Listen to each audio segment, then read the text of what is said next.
दो या दो से अधिक शब्दों से मिलकर बनने वाले नए और सार्थक शब्द को समास कहा जाता है। समास का मतलब होता है संक्षिप्तीकरण होना, यानी किसी भी शब्द का संक्षिप्त रूप जो होता है उसे समास कहते हैं। सामासिक शब्दों को विभक्ति सहित अलग अलग कर दिया जाता है तो इसे विग्रह कहा जाता है। और आज हम इस वीडियो के अंदर माता पिता का समास विग्रह और माता पिता में कौन सा समास होता है के बारे में जानेंगे। तो प्यारे साथियों, वीडियो को पूरा जरूर देखें क्योंकि यहाँ पर अच्छा ज्ञान मिलने वाला है। सबसे पहले हम बात कर लेते हैं कि माता पिता शब्द में समास विग्रह क्या होता है। तो दोस्तों, माता पिता शब्द का समास विग्रह होता है माता और पिता, यानी माता पिता के अंदर समास विग्रह होता है माता और पिता, यानी जब माता पिता का समास विग्रह किया जाता है तो माता और पिता बनता है। अब हम बात कर लेते हैं कि माता पिता शब्द में कौन सा समास होता है।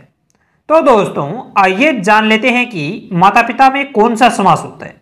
तो दोस्तों, माता पिता में द्वंद्व समास होता है। कैसे पता चलेगा कि हमें माता पिता में द्वंद्वी समास है? इसके लिए आपको द्वंद्व समास की परिभाषा आनी काफी अधिक जरूरी है।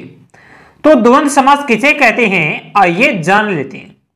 द्वंद्व समास को समझने के लिए तीन तरह की बातों का ध्यान रखना होता है, तभी आप द्वंद्व समास की पहचान कर सकते हैं। यह वही समास होता है जिसमें दोनों पद की प्रधानता होती है। जब किसी शब्द का समास विग्रह किया जाता है तो और, अथवा या आदि संयोजक शब्द के बीच में आते हैं तो वह द्वंद्व समास होता है, यानी अथवा या आदि संयोजक शब्दों का लोप करने पर ये द्वंद्व समास बनते हैं।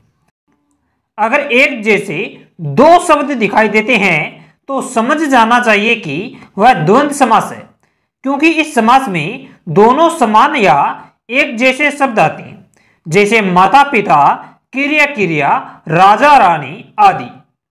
द्वंद्व समास के कुछ प्रसिद्ध उदाहरणों के बारे में भी जान लेते हैं जो बार बार परीक्षाओं के अंदर पूछे जा रहे हैं।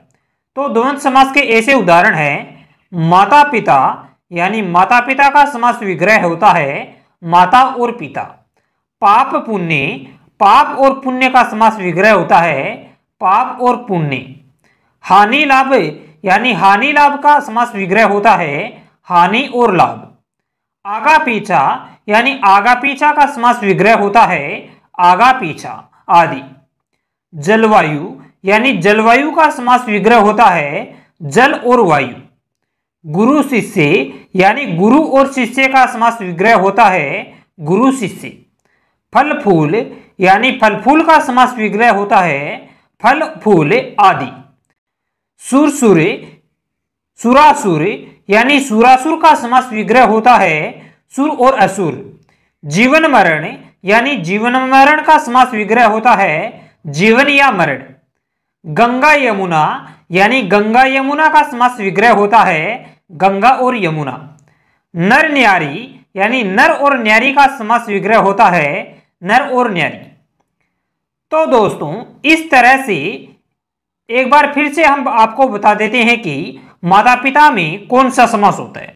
दोस्तों, माता पिता का समास विग्रह करने पर माता और पिता आता है और माता पिता समास के अंदर द्वंद्व समास आता है। अतः हम आशा करते हैं कि आपको माता पिता का समास विग्रह समझ में आया होगा। अगर आपका किसी भी प्रकार का प्रश्न है तो आप अपना प्रश्न कमेंट बॉक्स में पूछ सकते हैं, क्योंकि हम सभी विद्यार्थियों को उनके प्रश्न का उत्तर देते रहते हैं। और अंत में आपने हमारे चैनल को सब्सक्राइब नहीं किया है तो चैनल को सब्सक्राइब करें और बेल आइकन को दबाएं, क्योंकि ऐसा ही अध्ययन यहाँ पर करवाते रहते हैं। मिलेंगे एक बेहतरीन वीडियो के साथ, तब तक के लिए चैनल को सब्सक्राइब करें और बेल आइकन को दबाएं।